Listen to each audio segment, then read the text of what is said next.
Ladies and gentlemen, welcome back to the True Life Podcast. Hope everyone's having a beautiful day. I hope the sun is shining. I hope the birds are singing. Before I get started here, let me go ahead and just show everybody what I'm working with. I want everyone to reach out to my friend Ryan Luttrell at Kana Extracts. Use promo code True Life out there. Do yourself a huge favor. Check out Kana, see what it can do for you, and reach out to my friend Ryan Luttrell at Kana Extracts. Use promo code True Life. Ladies and gentlemen, Kat Walsh, founder and host of Trip on This, psychedelic advocate, storyteller, DJ of Altered Wonder. Kat has become a bridge, a lantern guiding newcomers across the threshold from ordinary life into extraordinary possibility. Featured in Forbes, beloved by seekers, Kat is proof that purpose isn't found, it's remembered. She left comfort for calling, certainty for soul, and now devotes her life to helping others reclaim their own inner infinite. Kat, thank you so much for being here today. How are you? Dang, thank you for that intro. I'm really good. I'm really good. We were just talking about the Thanksgiving holiday coming up here. Yep. But I love that we are getting a chance to do this now. Like this feels like a perfect send off into just holiday feasts and then back into creativity. Like I'm feeling pumped and excited in a way that I haven't honestly, that I can't remember feeling in a long time. Like I usually am like in shutdown mode. But that's because I was just feeling really uninspired in most of my life. And right now it's nice to say that I feel inspired in my life. And therefore it feels fun to think about creating and not just how I need to disconnect. Yeah, you got a lot of stuff coming up. You got a Vegas trip coming up. You're always over at District 216 crushing it out there. What do you got coming up? Let me hear what you got going on. Yeah. So district is actually hopefully it's still kind of TBD on that one. But if I am, I would be there December 3rd for MJ BizCon. I think they have it's to be behind the scenes. They have to get a whole like setup for music if they did that. Yeah. And I don't know if they have the proper sound system yet for all of that. So TBD on that. My stuff coming up right now is actually more internal. Like I was just mentioning, I just been working 2 months on my website, which is just tied to so much of what I'm kind of re-emerging into the world as and calling forth and just been creating a lot of content. And I've got a couple shows that I can't quite announce yet, DJ wise. So a lot of things, but I wish I had something a little more concrete for you to give you, but hopefully December 3rd. We'll see. Nice. Yeah, it seems there's so much happening right now in the world of psychedelics and creativity and explosion. Like you have been in this game for a long time. Not only doing solo what you're doing now, but behind the scenes in television, up Mhm. in the making media. What are you most excited about right now in the world of psychedelics or culture, or what are some things on your radar? Yeah. Oh gosh, there's so much to be excited about right now, and when it comes to psychedelics, I think I'll say just so when I launched Trip on This, it was in 2020, and I just remember like the whole when I came out was like, I'm starting a podcast about psychedelics. Like I'm basically like telling the whole world like I do drugs.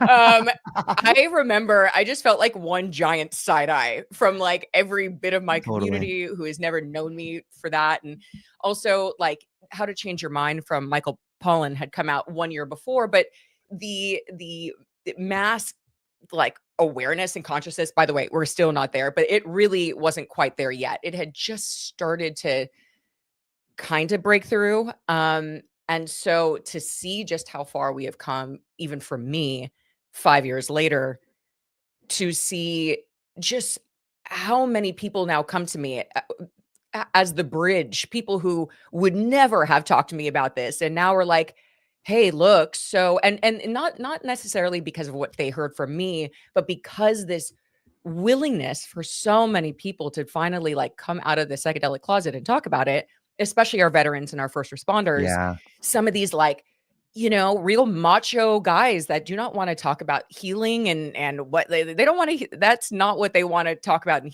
hear.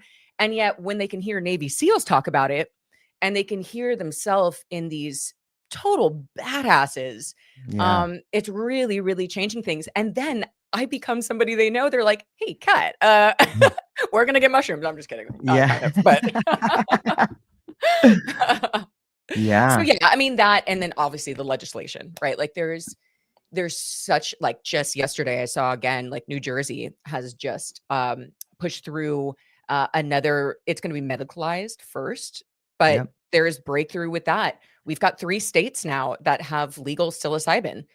Different parameters around that, but Colorado, Oregon, and New Mexico. We also have not Maine, I'm sorry, Maryland has just also Maryland. put through a task force that has an epic potential plan of not just we would start therapeutic, we as in as if I live there, I'm in California, but We're part of it. we as in a community, Yeah, we're part of Maryland, it. yeah. Maryland would start with therapeutic, but then it would go into supervised just adult use. So not necessarily for like depression or PTSD, but just your ability, human potential, right? Like your Yep. ability to explore your own consciousness, and then ultimately have a commercially viable path for adults to use it at home. And that's big.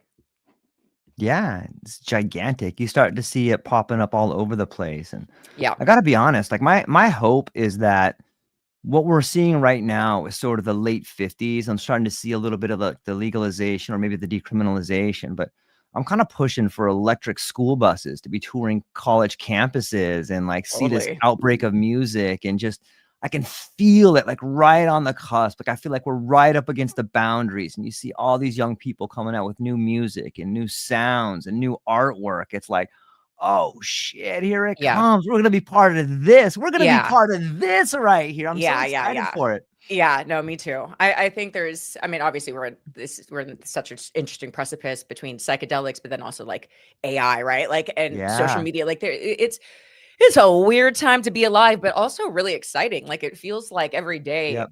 there's there's really headline news, obviously for many reasons, but like in the positive side of things, there's just headline news in terms of like just our progress has been crazy fast. Yeah, it seems like it's exponential. I had a guy telling me yesterday about this thing called the Ackerman function, and it's not so much exponential as it is like numbers you can't even think of. So instead of like 1 plus 1 equals 2 or 1, 2, 4, 8, it's like 1 plus 2 plus 2 times 2 to the fourth. Like we were just going into how fast technology is moving. And Hmm. maybe this is a good segue. You and I were talking a little bit before the show about this whole Yeah. longevity movement. And I want to be clear, Kat, like I am for people living well longer. I'm for that. But Yeah. when I see some of this talk about you're going to live forever, my favorite one is this. If you live for 10 years, you're going to live forever. No, you're not. Like you are going to die. And like it just Hmm. makes me so mad. And again, I'm for people living well longer, but this sensationalism, this idea that you're going to live forever, it seems like cancer to me. Am I being too Hmm. negative on that aspect? What's your thoughts? No, I mean, I get it. I think so the Don't Die platform, right? We were talking about Brian Johnson. I was really curious actually because there is this obsession with not dying. This is what the transhumanist movement is Yeah. like literally like how do we, if we can't preserve biology, how do we actually preserve the consciousness of that person by creating potentially a mind file to put in maybe a non-human form. Um I'm I'm more with you with this. I mean, I think ultimately trying to escape death. I guess because I'm spiritual, I don't think that there really is an end. Yeah. Do I want to I would I like to live long in this life and healthy? Not just long, like do I like the fact that my body ages and that it hurts to do stuff? Like, not really. Like, I would love to stay young. I mean, I think nature had a certain kind of genius, right? With Yeah. that by making old age, it makes you not want to live forever, right? Like this is the cycle of life. Because if we never aged, why would we want to die, right? Like there's so much to live, unless obviously you're going through a very dark depression. But aside from Yeah. that, most people would like when they're in feeling good in their life, they like to stick around. Yeah. And I think here's where I think Brian Johnson has made some interesting points is Okay. like this idea that basically a lot of us live with like a death wish, like that this life is such a gift, that this ability to have this life, and yet our destructive behavior and patterns, the foods we have, alcohol, partying, drugs, right? Like honestly, the phones, screens, not sleeping, that on the very basic level that we are actively actually taking years off of this precious life. And I was like, that's interesting. Like that is a whole consciousness shift around, it's that I'm not here for a long time, I'm here for a good time, or that kind of mentality has been a very dominant part of our society, right? Like I used to Yeah. date a fireman way back when, and that was his thing, like he's going to live hard because he's going to die young. And Yeah. um I'm pretty sure he's still around, and I'm sure his body's fucking feeling it, you know? Sorry to swear. I will try not to do that. But yeah, so I mean, I think it's both. I think it's nice that we still have people that are wanting to preserve longevity. And I don't know if that's necessarily the goal, but the goal to live well. Also, people die in non-physically.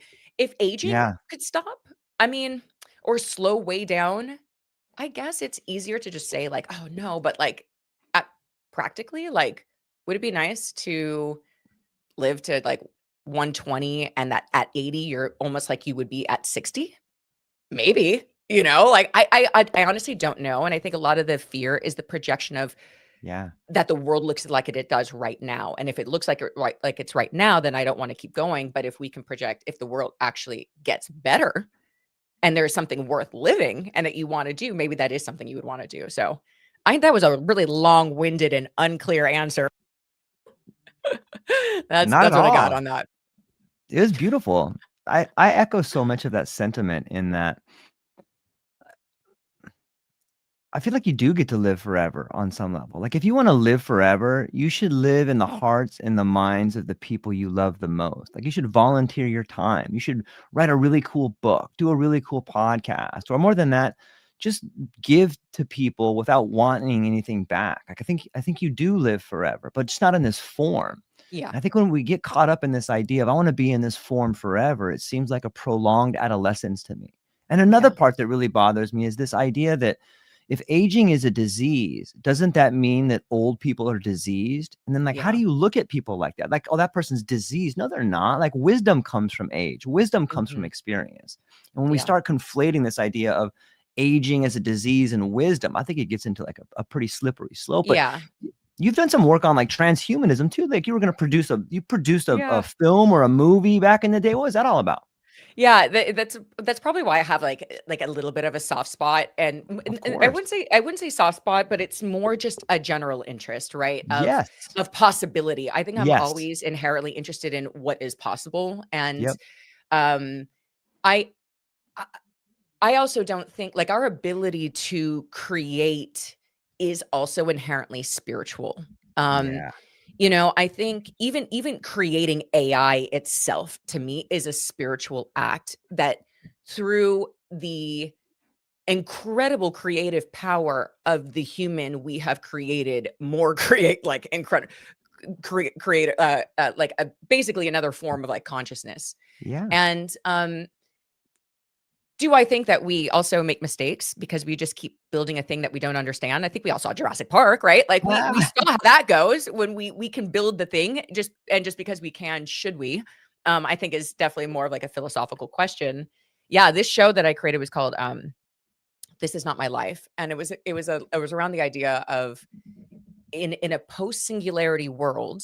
So the technological singularity is an idea by this man named Ray Kurzweil, who's one of the top futurists in the world and has been for a very long time. And so the show was actually based around him as our inspiration, if you will. And it was both the themes of kind of like a midlife crisis, but also in a transhumanist world. So he wakes up to not recognize his wife and his kids and this family that he's built. And so we played with these themes of some really like relatable human aspects of did I not live the fullness of the life that I really wanted to live? But and it was also this idea that the technological singularity had already happened, and what does that mean for the nuclear family? What does it mean to, if you lose a child, to be able to have a hologram of all of their memories and personality traits and all these things, where you can potentially interact with a memory file that feels very real of your deceased child. So it would be very provocative for people, because there's going to be people that really hate that idea, and then there's going to be people that are going to go, huh, that's interesting, like, would I want that feeling of comfort even though I know it's not real? Or and so yeah, I mean, we really looked into all the different transhumanist, uh some of the big principles. So like, both biologically, how do we live longer, but we really focus on consciousness. So like, creating mind files, like basically consciousness imprints of every memory, how you talk, da da da da da. This is real science that is happening through Martine Rothblatt, Mm. and her wife Bina is also one of the first robots, AI robots, and she's been using, like, creating this advanced, basically a copy as much as you can of her wife, so that she can ultimately live forever, right? And so we brought in what sounds super super sci-fi into some real questions of, like, what happens to the soul? Like, is this soul? Is this just what makes soul? Like, it really, really asking some of those deep questions. And I think those are the best shows, personally, is the ones that make you think. Yeah, I love it. It is interesting to think about what, on some level, it sounds to me as if when we make these copies, or if you have this sort of, when androids dream, this PKD understanding of like what the world may look like, or you see people creating sort of copies of ones they've loved. On one level, I'm like, that's like such a creative genius. But then Yeah. I wonder, like, what atrophies? Like, on some level, are you denying yourself a new love? Are you allowing yourself to move forward if you are Hmm. constantly going back and revisiting it? And I can speak to this Hmm. because my son had died, and I have pictures of him, and I Mm, think about him all the time. But I don't know that I would want like a robot of him. right. Of course, I don't have one, but I could see how people could fall or grow into that idea of always having around someone you loved. It's Hmm. fascinating. Are there episodes of that show? Did that show go live? And No, it, unfortunately, we damn got it, to the, what a I lucky know, bastard. we had it set up with a studio, but it's, if anybody listens that's in Hollywood, it's very hard to finally get that, like, Yeah, last green light, to do yeah. it. It was going to be done with a Canadian broadcaster and an American broadcaster, and yeah, we got close, but it didn't go. And I think it was a little ahead of its time, Of actually, course. because this was, I don't know, 15 years ago or something. This is way before AI that we know. Like, this is way before. So it sounded really sci-fi to the network. And today it's still would be pretty sci-fi, but like, the technology is much more well known now. It also played with this idea that once we get to this post singularity world, and we have basically like BCIs in our brain, which is a brain computer interface, and are communicating, that there is no um, almost like separation. You're almost like a little bit more, it forces transparency. So we were working with this idea that, like, while it's going to be uncomfortable, like the uncomfortable truth in the beginning, that actually through transparency, we end up coming more into a state of like oneness with each other. And so again, like those spiritual ideas of like separation and non-separation, but that's kind of what those brain computer phases might do. Like, they create potentially a hive mind. Obviously we can look a very dystopian version of that, and that can not be a good thing, right? So it's a I don't want to say it's a brave new world that we're coming into, because hopefully it's not all dystopian, but I'm sure there's going to be, I think it's going to be both.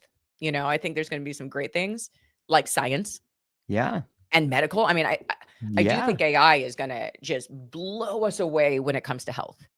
That yeah. that is the one area where I'm like, oh, Well, it's going to be able to sequence and see patterns in DNA and papers that we have never seen before. I mean, we might have precision medicine individually.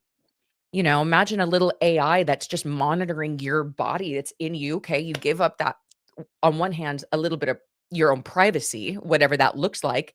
On the other hand, it's fully just scanning your body all the time to make sure no cells are radicalizing, or right. So like, it might solve all the major diseases or catch it way early so that you can actually heal it. So on that end, I feel very optimistic and hopeful, as long as our mental health and our ability to Yeah. socialize is intact. It's fascinating to me to think it. I think as we begin to learn more about the ailments inside our bodies, we begin to learn more about the ailments of society. Oh When you yeah. think about cancer in the body and rogue cells, like you start thinking about like rogue ideas of economics and rogue ideas of all these things happening and stuff. But if I jump for a second, Yeah. Kat, I think that, like, for me, when I talk to you, and I've gotten to talk to you a little bit in Denver and hang out with you a little bit, I think you are really this bridge because you have not only been creative in the space before, like podcasting or people becoming influencers, kind of jump that lake over there, but now you're doing it on the other side. Can you talk to us a little bit about what it's like what you saw when you were on, making movies and making films, and then now that you're doing it on your own, how do you see creativity evolving in that space? Are we moving into this space where everyone's their own brand, or maybe you could speak to that idea a little bit? Yeah, yeah, I think that's a great question. Yeah, so my just for anybody listening, my background was, I started at a large talent agency called CIA, and I was a baby agent essentially in the talent department. And for about 3 years, which I would equate to about 12 in regular years, 3 extremely long years. And then I went into TV development, like we've been talking about, as the Yep. director of development. So like identifying projects and what would make interesting shows. And then I went into influencer marketing, ironically, on the other side of things, on the business side, talking to brands about why they Right. should talk to, they should utilize people that have a platform on social media. And then I was in creative marketing, so working with big brands on overseeing accounts for like BMW and HBO and how to market their movies and entertainment and stuff. And so having that um, having that background, first of all, was the greatest gift for me. Yeah. Because every moment of that is like not realizing, right? If we don't see the whole tapestry of our life, not realizing how every moment of those jobs, understanding like what is it to represent talent? What is it Yeah. to develop story and tell a Yep. story? What is it to literally create social media marketing campaigns for something? So the idea of getting to finally like step into that, honestly took me a lot longer.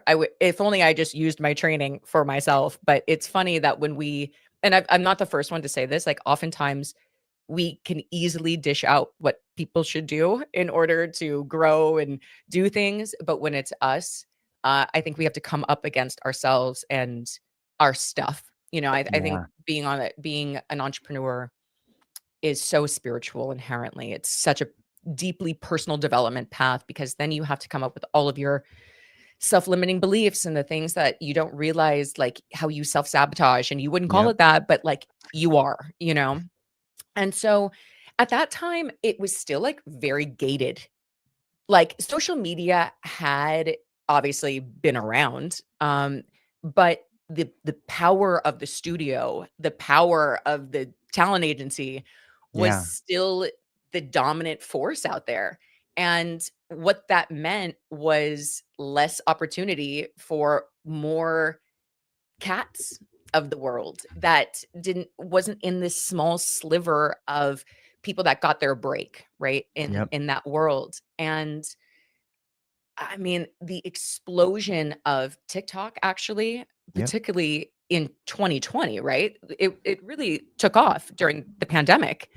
Um, I mean, what an explosion for creators, really and truly. And now TikTok ends up being the thing that like the studios and TV shows and everything struggle with. That kind of new media is taking the attention and the eyeballs from, from the screen, from the normal Yeah, TV screen. And so I think there's always going to be a place for like that really like beautiful, robust of storytelling when a course. bunch of people come together. And I love a great show. I love the creative, the thoughtfulness and the fact that like all those people got together to create that. Yeah, Um, and and there's so much more opportunity now to create the art that you want to create because we have something called an algorithm. And that algorithm is so powerful, especially on TikTok and YouTube. But there's it's so powerful that you can make this niche, whatever you want to make, heavy metal electronic about outer space, and like through your little niche, you can find people that also want to listen to metal about being on another planet, like, okay, because of this. And so I think there's going to be a boom ultimately in creativity, and it's going to allow a lot of people that never thought of themselves as creative or never thought they were going to make it down that traditional path and probably weren't because it was such a limited amount. Now you can, whether it's for an outcome or not, creating the act of yeah, creating will keep you out of depression. It is yep, when you are in the seat of the consumer and you're just watching TV, or like I know after one scroll too many, I suddenly feel the drop in my mental health. yep, 100%. And yep. so I was like, but when I'm in a creative seat, whether that's just creating content or creating on my website, it could literally be anything, but that I'm in the creator seat, that flip and that sense of purpose returns to me. That is wonderful. I couldn't agree more. I think the answer to consumerism is creativity. And like we all have it. Like you just got to find that little ember inside of you and blow on it and watch it burn and then watch it keep other people warm and you're like, "Look at this. This is Yeah. amazing." And you just kind of flow into it.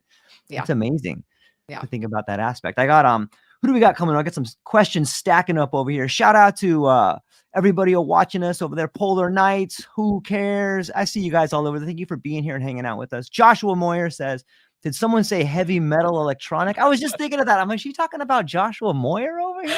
That's hilarious. Incredible Yeah, artist. it's so fun. It just happens to be very much in like the zeitgeist for me right now because I made a very viral video a couple days ago about bass face, also known as stank face, fizz face, depending on who you are and whatever genre that you listen to.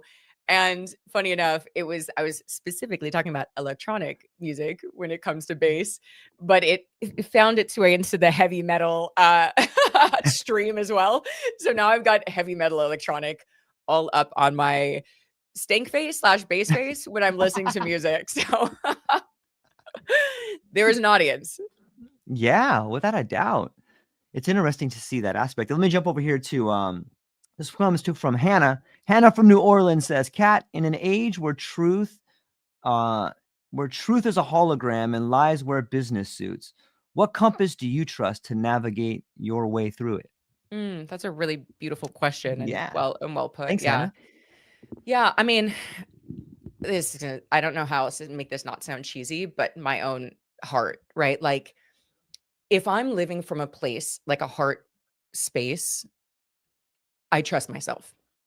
It is when I start mentally like trying to look out to the world for something that feels right to me, that's when I can get lost on Yeah. that. And so for me, it's really about getting quiet, and I have to hear myself, and I have to oftentimes I'll ask myself out loud and like challenge ideas and beliefs if something doesn't quite feel right. And if something doesn't feel like there it's it's as subtle as I had made a video on my TikTok. It was about I was giving an opinion about 5-MeO DMT that was recently um synthesized and patented by a company, which made it so that the DEA could pass it. Yeah. And I gave a quick talk about my feelings about it And while it did well, I felt a real hesitation in myself to post it then again on Instagram because there was some part of myself that wasn't sure if I understood what I was saying enough. I didn't Mm. understand, is that really true for me? Like I don't know, not that it wasn't true. I wasn't not true, but it wasn't so firmly rooted in like, do I even know enough to have that feeling and opinion? I don't think I do. And it was a learning in that moment of don't speak unless you really, what you believe in your heart is true. Now, what I believe in my heart is true might absolutely not be right to somebody else. But that's how you withstand the opinions of the world, is you have to be anchored in what is right and true for you and not necessarily just to be loud. There's a lot of people out there that Yep. can just get views, and I mean, it's very easy to go viral if you just want to piss people off. Yeah. But I mean, that's not my interest is to lift people up. So how to make that interesting, and still viral is a whole other question. But yeah, I hope that answered your question. It's just about that, like that truth and not moving forward until that real sense of like, yeah, no, this is right for me. And then go for it. And then that might change. You might learn as you grow and whatever, like, actually, you know what? New information, I've changed, and now I can look at that. But don't let that stop you. Some future version that has grown and changed, don't worry about that. I listened to like old Trip on This episodes. I'm like, believe, okay, a little, need a little. I wouldn't have said it like that now, but okay, that's where I was then, and that's fine because I believed it so fully then. And not that it was wrong, but just how I said it. You know what I mean? I love that. Like, Hannah, that was a great question. And it makes me have all these follow-ups. This idea of, I think for anybody who's creating out there, it's imperative that you understand the feeling of what you're creating before you put it out there. Sometimes you just put stuff out there and it works or whatever, but maybe we could dig into that feeling. I know there's been times for me where I'm like, my heart will start racing. I'm like, dude, should I post that? And I bet you other creators come up against that too. Like, is this something that you want to post? Because you're already thinking about what may happen, what might not happen. But maybe you could like dig in a little bit deeper and talk about, do you get that feeling sometimes when you Oh have something yeah. that's really good? Or maybe you could talk about that a little bit. I think it'd be great for people. Yeah. Yeah, I get that feeling, especially when something is a little edgy, when Right. I perceive it as, okay, am I ready to be disagreed with? Yeah. Am I ready to be misunderstood potentially? Am I ready for just the experience of perception in a Yep. big way? So I think that there's a nervous system response that happens. There's 2 experiences that I feel sometimes with that, and this is discernment at the end of the day. Yeah. Is the nervousness I'm feeling because I'm sharing something that is vulnerable and true, but there's something so deep inside me that knows that this is for me to post and that there's some growth aspect of posting this that I need to do. And then I think there's another version of that feeling that could be more of like a heads up warning, like this cat before you, like mayday a little bit, like, Mhm. and that if only there was only one feeling, like if only Yeah. that would really simplify things. Um, I dialogue it out. I actually, before I post it, I really get clear first. I do my best to get it. I will draft that until I can come into a place of power and fully recognize whatever is happening inside me to do it, because I do think that when you put anything energetically out in the world, that energetic signature is on it. When I am nervous Yeah. about something happening and I put it out there and there's like one thing, that thing almost always happens. It's like it's embedded in the energetic of the creation itself, the message itself. I mean, I know this is a little esoteric, but it almost happens all the time. The thing that I think I'm afraid of shows up, Yeah. And so I think it's just so important. I just, and this is just a little detour, but like I really try to, if I'm feeling like not great, resistant, not in a good mood, not burned out, I step away from my creative projects because that is the last thing that I want to put into my baby. Usually I just need a nap, I need to rest or I need to like take a walk or something. And then I'm back and I'm enthused to do it. So I do think it's just so important that my posts that do well is because I am genuinely excited about what I'm saying. Like that genuine excitement and joy is the thing that people feel before they even know what you're saying. And I think that's really where that's where energy is the highest currency beyond what you're saying. Like I think that there's a communication that's happening the second Yeah. you begin. I love it. It's so interesting. And I think back in COVID, when everybody moved to TikTok or Zoom, there was this real question about, can you project the felt presence of the other through media this way? And I think for a long time it was like, it's different, doesn't quite work. And there are some aspects that are different. Like if we're sitting next to each other, I'm going to get a lot of different cues, like some body language or maybe some pheromones or something like that. But Mhm, I mhm. really believe that we're getting to a point, maybe it's the language we're using. I love the idea of the energetic signature, but I really think that's beginning to translate, like a real transmission of like the felt presence through sort of the virtual world. Am I imagining that, or what are your thoughts on that? No, I think you're right, and I think it's also because we're all just getting better at Yes. being in front of a camera. Yeah. Forever, I would say, "Man, I wish I could create content in the same flavor and flow and ease and humor that I am when I talk to a friend without this camera on." Suddenly, I could be flowing and Mhm. funny and da da da da, and then the camera comes on. I'm like, "Dur, dur, dur," like I suddenly don't know what I am saying. I think I need to do more, and so this is, I think, we're all in media training. At the end of the day, is the closing the gap between who you actually are when the camera comes on and who you are in real life is the gift. Those that are really, really captivating and good on camera is because that is who they are, as close to that gap is closed. But the further the gap, the more it feels real. Cat's over here, and here's camera cat doing over here. It's flatter. I think that's where people have that's where we that's where we grow into. I mean, I look at my old content, I was like, yikes, yikes, yikes, yikes. But bless her heart, that is where I was at. We Yeah. all have to start somewhere. And like, George, I've met you. So like you are who you are all the time. But and also you've done like I was so impressed when I heard like over 700 episodes. It shows that you're able to just translate you so well through the camera. And that is a gift that we're all getting better at. Yeah, I think so. Shout out to Tanya Griffin. Tanya Griffin has an incredible channel. People should be checking her out. Oh, She's a total cool. rock star. Tanya, thank you for being here. I'm looking forward to our conversation coming up in a little bit. And it kind of brings up this question for me, Kat. As someone like you have played really big venues, you've played music to large crowds. Is it similar, like the feeling you get performing in a live audience versus saying putting out a video to like a virtual audience? You get like the same feeling in there? Um, yeah, I would say it's a little different for me. Okay.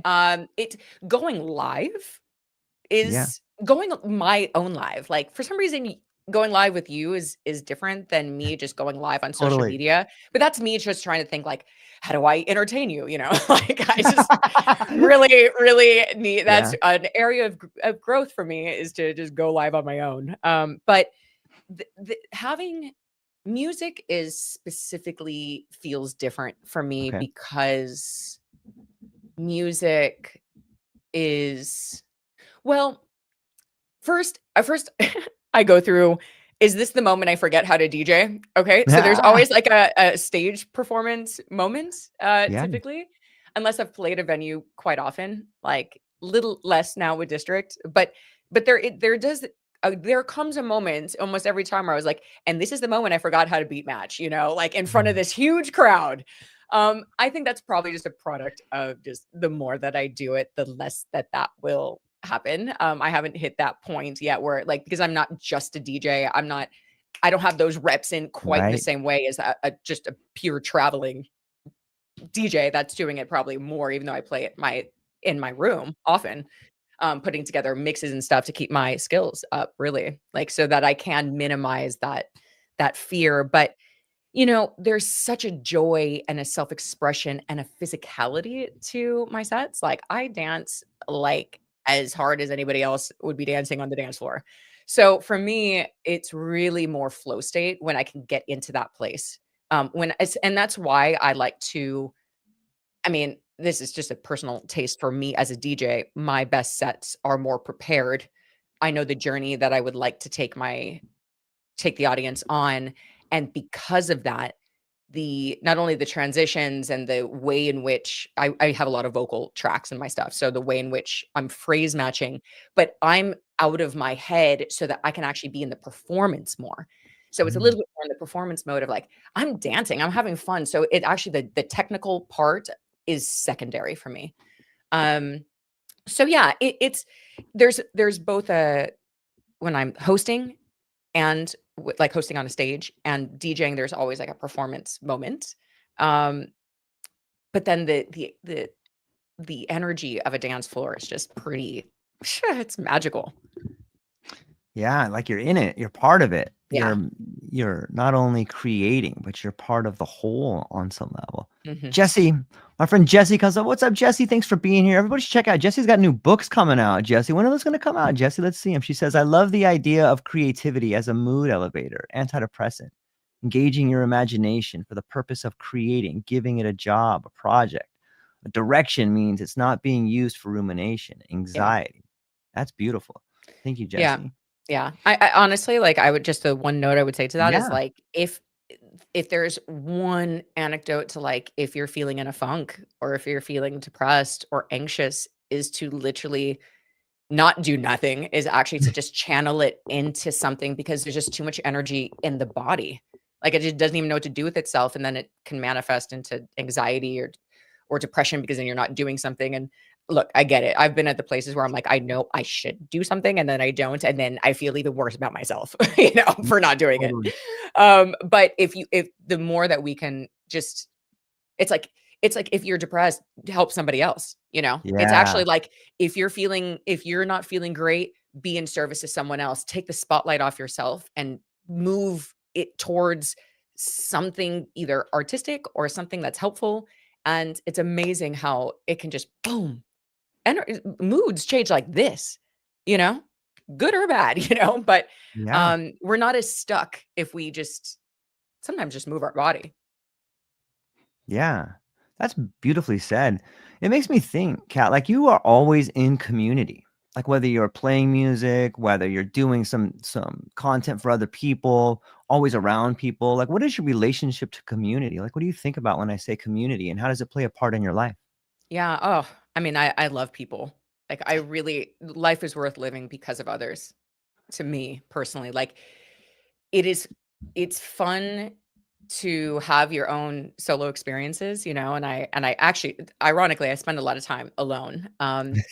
But my, to like, just come back to dance again, when I think to my friend Megan is coming up for me. We both love house music. Like, we are obsessed. She's my dancing queen and partner, and we've had just the joy that we have shared on a dance floor Mm. was just, it's so special, and it doesn't have to be said. And then the community of a bunch of adults here dancing to house music in a park. Y'all are my people, right? Like, and then community continue. It's like these little, it's like the little Russian dolls of community, Totally. and then through the community on the internet, which is such a cool way to connect with so many people that we might have not been able to connect with. I mean, as much of of how difficult social media can also be for mental health, it's also an amazing gift to be Yeah. able to do this. Like, what a cool thing that again, like, when we talk about access, normal people to have access to create their life, amazing. Yeah. That is amazing. I love the idea of access and how pretty much anything you want to be part of is at your fingertips if you're just willing to go out there. And if you have a little bit of courage to put yourself out there, to put your ideas out there, to put your thoughts out there in a way that's engaging and respectful of others and helpful and maybe even a little challenging. But man, that idea of just getting to be part of something bigger than yourself really breathes life into you and who you are. And let me bring up, I got some more people stacking up over here. Owen Vale from Kyoto, Japan. What's up, Owen? Oh, Thanks for being here. cool. He says, yeah, shout out to Japan. Owen, Oh, it yeah. doesn't sound like a very Japanese name there, Owen, but he says, if history is a psychedelic feedback loop, what moment do you think we keep reliving? Okay. The first thing that's coming up, I could feel my heart being like, do I know this? Okay, so I think the moment that we are reliving right now is it's one of two things. Either the railroad moment when we built the railroad, Yeah. and or the invention of the internet. We're at the precipice, and okay, let's take the internet, the invention of Okay. the internet, which is actually not that long ago. That was met with an enormous amount of fear, right? First Y2K, hilarious. Yeah, I remember that. Hilarious. I'm a millennial, so you might not remember Y2K if you're a Gen Z, but we thought the world was going to end basically when the clocks changed. Anyway, the clocks could handle the year change into 2000. And but also it was also a scary time for brick and mortar businesses, right? Like Yeah. malls and then a legitimate fear, because that did fundamentally change everything, right? Like Yeah. there was growing pains with the internet. Certainly with businesses and factories, and we're seeing it still with malls. Like that time is evolving and changing out. And what's come in its place, this thing called the internet, which actually created way more jobs, right? Way, way, way more online stores, um, the influencer, right? Or a Yeah. digital content creators. Um, so many just like people being able to create films Yep. themselves, right? Beyond just like social media. And so I think that's the moment that we're in that fear state moment with AI, like Yeah. that this is it. This is the collapse, because we can't see what's coming yet. We actually just don't know. And hopefully it's not just dystopian. Maybe it is like, I think there's going to be jobs in the same way that the internet took them out. That's going to happen with AI, but what's going to arise in that void space might be completely new if, AI doesn't do all of that. It doesn't literally do everything, but I do think getting together, like Yeah. what can AI not do is it can't human, like, and I think the hope is that it actually pushes us back into community, you Yeah. know, and that we use AI to actually give ourselves more time back, not now in your 40-hour work week, here's how much more we can do. Yeah. That's a very capitalistic, Right. you're still working you 40 Right. hours. But now you can get a month worth of work done in a week. That to me is not a consciousness evolution. What would be really cool is, as a business owner, it was, okay, I want you using AI. Obviously, I want you doing this. I want you to use the resources. And full time is now 30 hours a week or 32 hours a week. I want to give you your life back. I want to give you time Yeah. to go do more stuff. Then I think people can get on board with the fact that they can um, actually get their time back, which is the most precious thing that we have on this earth. I love it. There's so much to think about on that aspect of it. I do. There's a great quote that says the inventor of a technology is usually the worst person to tell you what that technology is going to do for people. And I think for a lot of the time, and we're seeing it now. Like there's so many layoffs and there's all this talk about collapse and these things. And in some way, we've been using, or AI has been told it's going to make you more productive at your job. Maybe. But I think what's also happening is it's making you more productive as an individual for your own goals. And maybe this Yeah. sort of um, this sort of contraction that we're seeing in the labor market, or this contraction that we're seeing in society, is just sort of a regrouping so people can bloom again. If you think about the Yeah. world as like seasons, the same way an apple tree or a deciduous tree loses its leaves and then it grows back fuller, I think like we're in that aspect. And you Yeah. said I something love that. earlier too about how the idea of we went from brick and mortar to online. Like I think you're Mhm. seeing that transition back. Like I know Mhm. I work at a TikTok studio sometimes and they sell blind box toys. I didn't know what a blind box toy was. And then all of a sudden, not only are they selling them on TikTok, but now they're opening these stores and you're starting to see individual creators open stores. So you're starting to see Yeah. this ebb and flow back into the world. I think it's an amazing time to think about. That was Yeah. a Yeah. great one. I like the positive. I mean, I think it's just important that we continue to remember to like have our eyes Yeah. wide open with what's happening with tech, and also to um imagine the world that we want, like Yes. we have to we have to know the future that we want to have, and Yeah. and what that looks like, and I think that's having vision ultimately. Yes. And vision is we need to define the vision certainly for our life, but I think it is important, and I think it is our responsibility as people in a society to also envision the society that we want to live in, and the community, and what that feels like. And you know when we see the wealth disparity, like, do we want to see that? Like, does that feel good that we see that this is like, and not to say that you have to be the one to necessarily solve it. I wouldn't know how to do that, but just allowing even the thought process to be there, and not just shutting down of this, I'm so powerless in this whole thing. And just, the more that we Yeah. can just vision our life and then vision for others, I think that's how we ultimately change the world incrementally. But I think it's individual. It has to start individually, and then that's the ripple. Yeah. I love that. My friend Lila Lang, I got her up on the stage over here. She says, love equals resonance with another observer, observes creativity, equals resonance with the field. Everything else is an illusion, usually messy.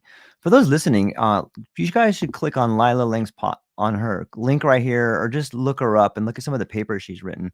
She's really, her and I have had some pretty cool discussions, but one thing that we were talking about, Kat, is this idea of remembering. And a lot of people think of remembering as going back and replaying a moment in your life. But what if Yeah. remembering is actually remembering yourself, like putting Mhm. yourself back together in a way? I think that speaks to your idea of becoming the best version of yourself and rippling out. But what do you think about the word remembering? What comes to mind when I say Yeah. that? Well, I mean, I would absolutely, that's how I think of it, whether it's remembering, self-discovery to me is the Yeah, same. It's the discovery of that's what. just the vastness of power and love and joy and limitless possibility that exists in all of us. I think that's on from that spiritual aspect, just remembering that seed of the creator, right? Wherever, I don't mean Yeah, that in a religious context, but just that the ability to create is inside of us. And I think that it is the most exciting thing that a human being can do, is to know thyself, because within knowing thyself and remembering just how amazing you are and powerful you are, and able-bodied you are to change your life, that type of empowerment brings so much joy and wonder, and it brings a vibrancy back to life. I was so bored and stressed for most of my life. Bored and stressed, I feel like the world to me looked like a muted palette of colors, and I would have pops of good times through going out. I've always been good at having fun, yeah, and but oftentimes they were really blurry good times, but I would live for the weekends, and everything else was about passing time, everything. And that's because I lived out here, I didn't have any connection to myself, and really getting quiet with myself, and really knowing that, like, I have all the answers, what I need here inside me. That's not to say that you can't.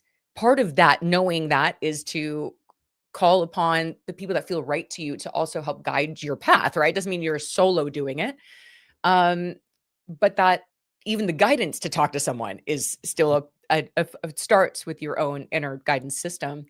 And yeah, I mean, I think it was once that's what psychedelics did for me, right? Is like it connected me back to the that was my divine connection back to God, source, universe, self. All of those to me are synonymous. Those are synonyms. That's a synonymous thing. So by connecting myself back to myself and doing all the things and self-love and really understanding what does it mean to what is self-love? Like what does that mean? And all the ways that I would dishonor myself and da da da da, you know, Mm. like and as and this is not a quick process. I don't know how else to like I think we wish that there was like this quick path to it and maybe for some, but like for me it has not been. It's been a slow and steady process of peeling away Yeah. just things that were, you know, I that I adopted, whether it was from family, from society, from the world itself. That is, the world itself is living in the illusion. You know, like it's madness. You know, like what Yeah. is actually happening? You know, like and realizing like okay, once you start to discover all of your amazingness, like the world comes alive. It comes alive, and then everything that you ever wanted starts to happen because you are the thing that is so attractive, you know? I know, I wish I brought that home a little closer, clearer, but you know what I'm saying? I know exactly what you're saying. Like Yeah. you're speaking to my heart right here.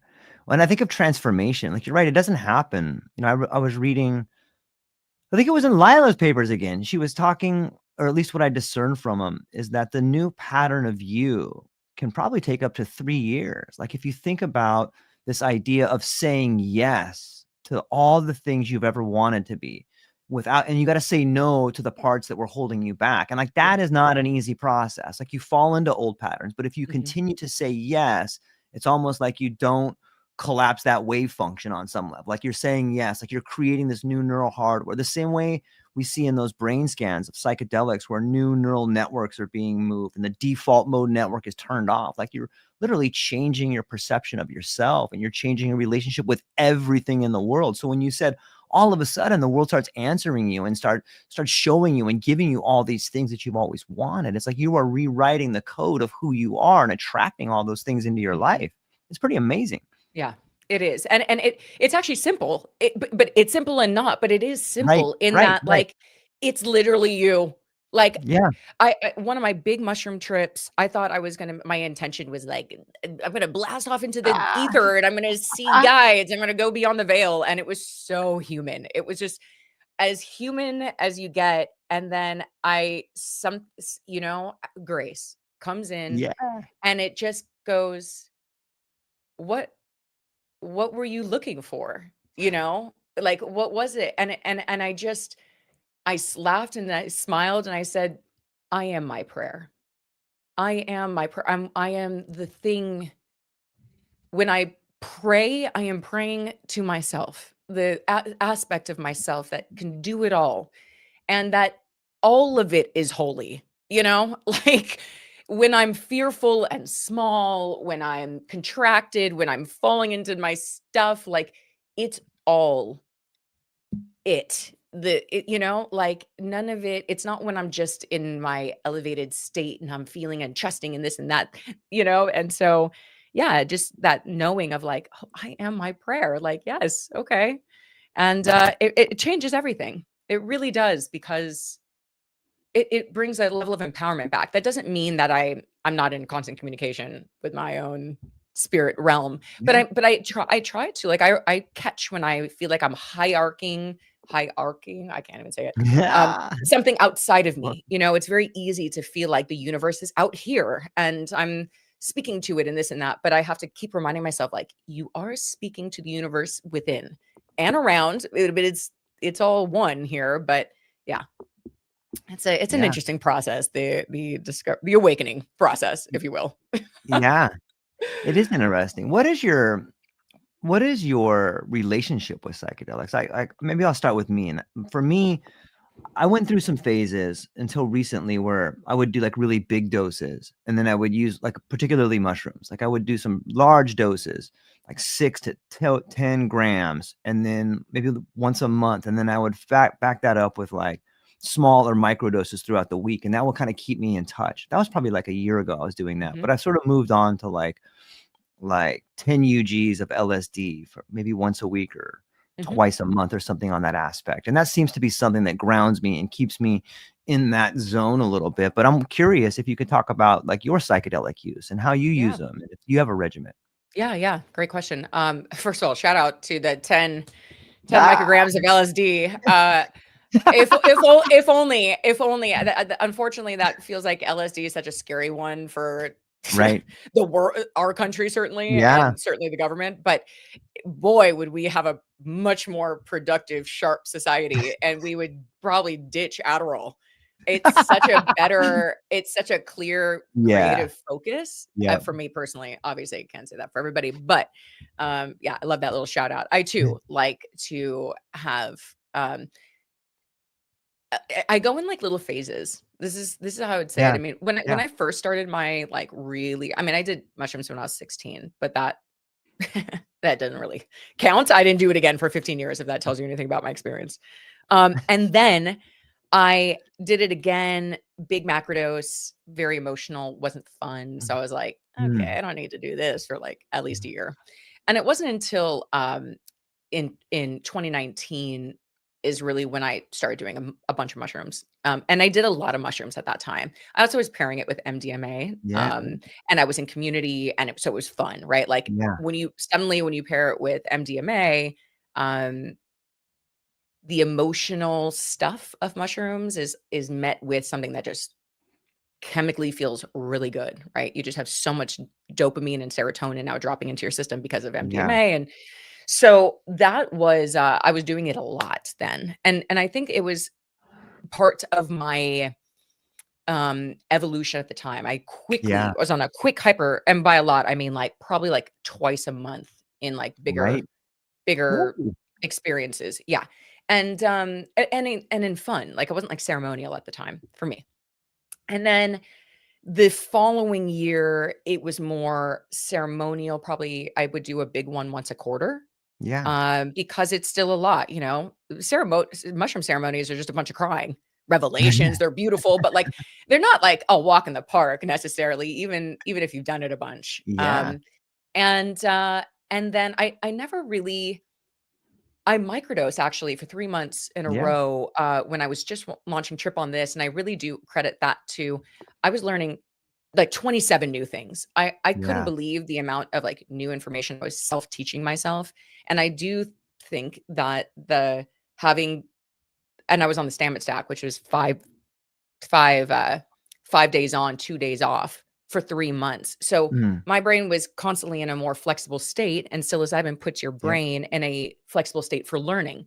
So there's potential that the rigidness of thought is now softening so that you can learn something new easier.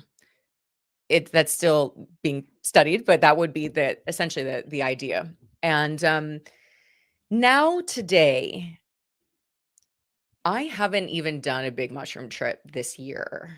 I've done bigger social experiences with certainly on my birthday.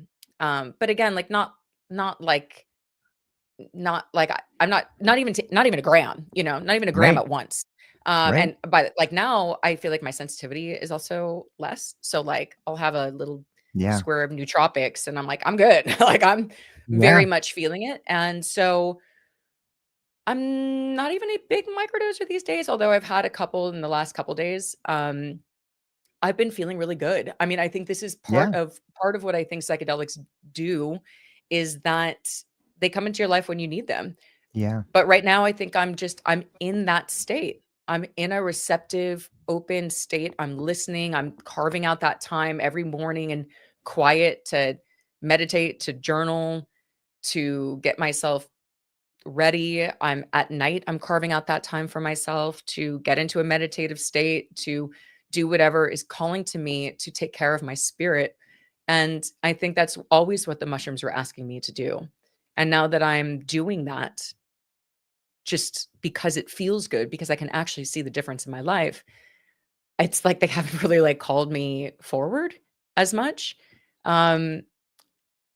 And then I would say the other times, like I do love to go dance. And so I'll take mushrooms dancing with me, or LSD, up to about a quarter dose. So like Yeah. 25 micrograms. I am kind of tripping on 25. Like I'm, Yeah. that is, That's a lot. that is an experience. Yeah. Agreed. By that point. So yeah, that's kind of my regimen at this point, but it's varied over the years. I love it. It reminds me of the Alan Watts quote that says, "Once you get the message, you can hang up the phone." Yeah. You Right. know, and I think there's a lot of truth to it, and I love the way Yeah. it echoes my experience in a lot of ways too. Like, I think it does come to you when you need it, and like there are some tremendous learning curves that you can overcome if you're in the right frame of mind, and if you're in a good place and you're using it in a way that is creativity, that is creative. I think you can really step up your game with imagination and take it to the next level. And obviously, I'm not endorsed. I'm not telling anybody listening to this they should go out and do psychedelics. I'm just Yeah. speaking on my own experience on that aspect of it. And Yeah. thanks for sharing that. I got a Renee Sinclair coming from Kingston. She says, "What art form do you believe will become the next political revolution?" Oh, political revolution. Mm, I think dance. I mean, I know that's not even a new one necessarily, but yeah, I think physically moving together in unity and whatever that means, is going to be the thing because first of all, the tech uh domination that we see is counting on our eyeballs and our fighting.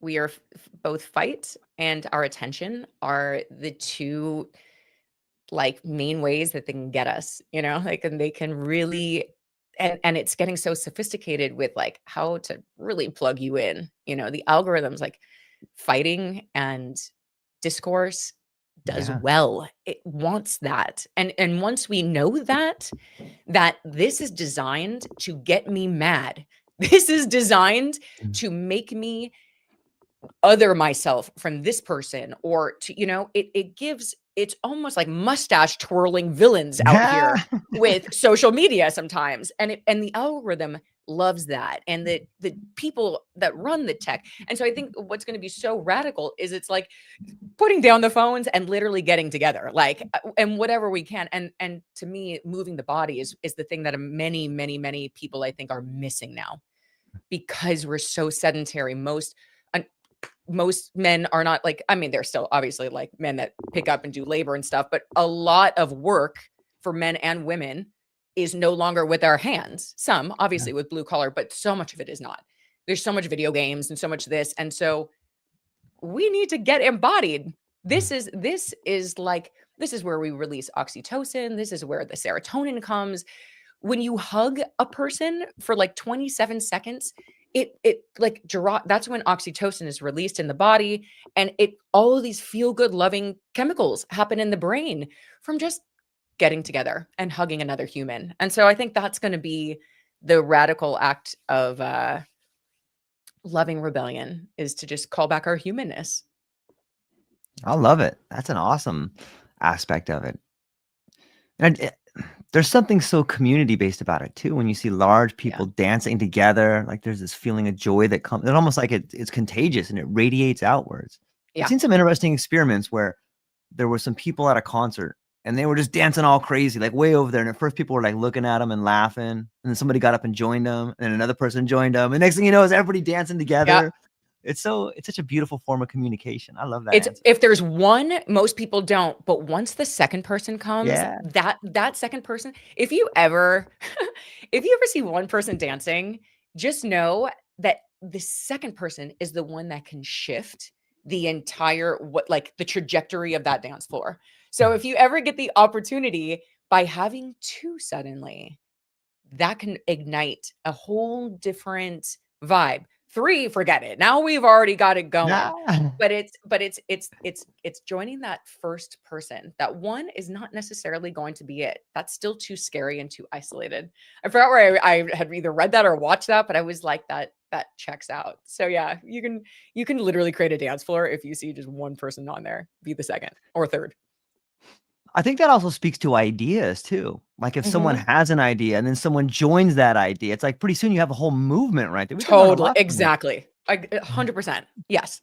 Yeah. People don't want to like be out on a limb, like Yeah.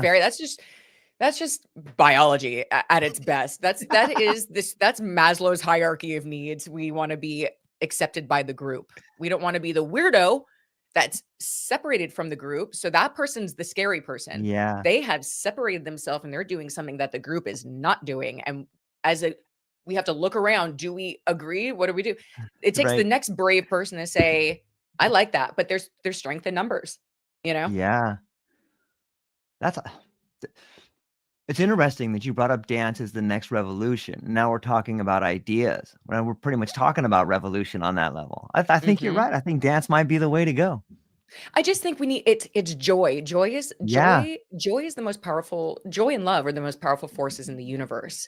And the thing is, on a dance floor, when you are outside of your mind, especially off a screen, and you are dancing and sharing the dance floor with so many different types of people in this shared experience with the music, with the ability to even like it's self-conscious to dance. Even the ability to say, I'm going to do this anyway, even if I feel silly, and that we're all going to do it together. And like that is so, it's just so powerful. And I think this is, this comes back to actually the days of the 60s, right? Yeah. Part of really the main reason why we have the Controlled Substances Act is because the government lost control of a bunch of people that did not want to go to war. They did not want to fight, and they were starting to think for themselves. They did not want to subscribe to what the government's that control fear stuff. They wanted to dance and play and have fun, and they became hard to control. And then they shut it down. It was a way to shut down Black, Brown, and the people anti-war movement. That is what, and that was who was against Nixon. Like it was a way to target those that weren't politically aligned with him. And so there's still power within that. I'm not saying that we should all just do. I think there was an over probably use of LSD also in the 60s. Nobody knew what it was. There was no sentencing. There was no education around it. So maybe people probably overdid it at times. But that's just human nature also. Humans overdo stuff. We Yeah. overdo it with alcohol, we overdo it with partying, we overdo it. So I think it just ultimately comes down to education at the end of the day. I love that. You know, there's a great book called it's called, what is it called? I think it's called Black Elk Speaks. And it's the story of a medicine man talking about when we were moving west and they rounded up all these indigenous people. And I forgot the exact battle this was, but people should read that book, When Black Elk Speaks. And he was talking about all these soldiers had rounded up all these indigenous people, and they were up in this camp and they started dancing. And like like everything was fine until they started dancing, and then it made all the soldiers really nervous. Like, what are they doing? What are they celebrating? Mhm. Why are they dancing? And like Yeah. all of a sudden, just everything broke loose. But it reminds me of that because you were talking about the 60s and education.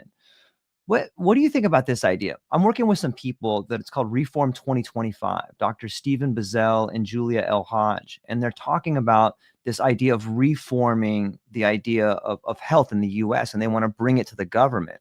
Could you see in today's day and age, people going and speaking on campus about health reform and that becoming a movement? Oh, absolutely. I think we're hungry for it. Not only do I Yeah. think it can happen, I think it's Yeah. ripe for it. I mean, we're seeing it right now with our healthcare. Yeah. This is the idea that that healthcare still is the thing that bankrupts people here in the Yeah. richest country in the world is crazy.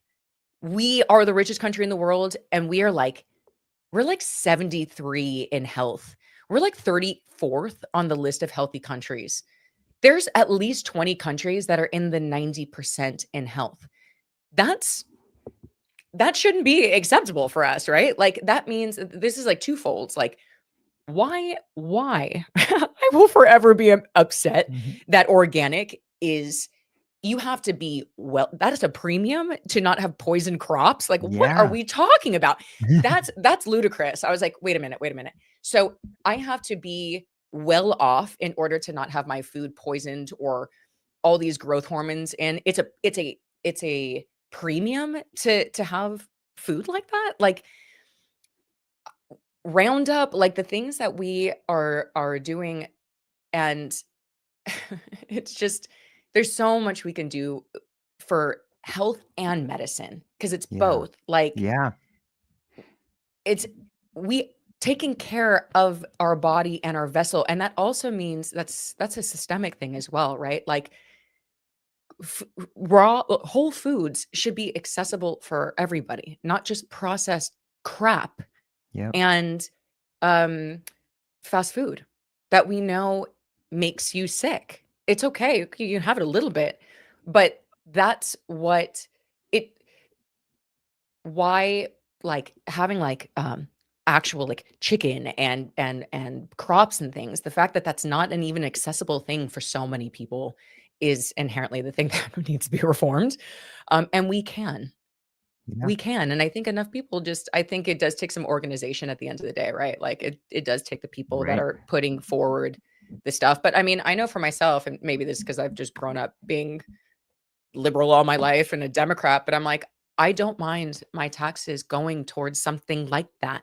I don't mind helping the whole society lift it up. I'm not saying not to be in a ridiculous level, but like when we help each other, we help ourselves. Like even if you want to be self-serving, it helps ourselves. When everybody's thriving, it helps. It helps business, it helps everything. Except maybe the business of medicine, you know? That's the only thing that maybe, and I'm not a medicine hater, but obviously, you know, I think the first thing with diabetes, it's like you should also it's great that there's insulin, especially because there's diabetics that are one and two. Like I know I've got people in my life that have that, but their doctors never said, and by the way, what are you eating? Like, I think there just needs to be a little bit of an education around it all and a bigger push. Yeah. I'm so excited to see this like the next generation of people that are just standing up, and regardless of where you're at, like when I see people in the streets with signs, like I get excited. Like these people have had too much. They are not going to take it anymore. And it's so interesting. Being in California, like you see, there's all these protests that are going on, and I can't help but think like we're really close. Like there's just these little things that divide us, like these little wedges that get put in between us. But in reality, people want to have a house they can afford. They want their Yeah. kids' life to be better. They want to Yeah. have good food. And like I can really see it. I can see an outbreak of radical health reform, something Mhm. that unites everybody, the younger generation, the older generation, Republicans, Mhm. Democrats. I think we're really close to that. Yeah. It's something that I Yeah. really feel is on the forefront. So Yeah. I It'd be think I great. think once we get it together, I think you should come and speak at some of these college events. What do you think? Yeah, I would love to. Yeah, definitely. Let me know. I mean, Okay. I'm not certainly not an expert in them, except to say like just however I can lend my voice to Yeah. better living, at the end of the Yeah. day. Like I here's one that I would really love to create Okay. accessibility Let's hear. around personally is around fun and joy. Yeah. I I Yes. think I think accessibility is missing in like the absolute privilege it has been to be able to go to music festivals for Yep. me, life changing. It is so fun. It is Yes. so amazing to be in that kind of community, Yep. and it's really expensive. That is a real luxury to go to, and a lot of people they can't do that right now. And I feel like that kind of communal joy um needs we need a new I would love like a nonprofit to help with like create it is not a nice to have. I think I fully believe it's a must have.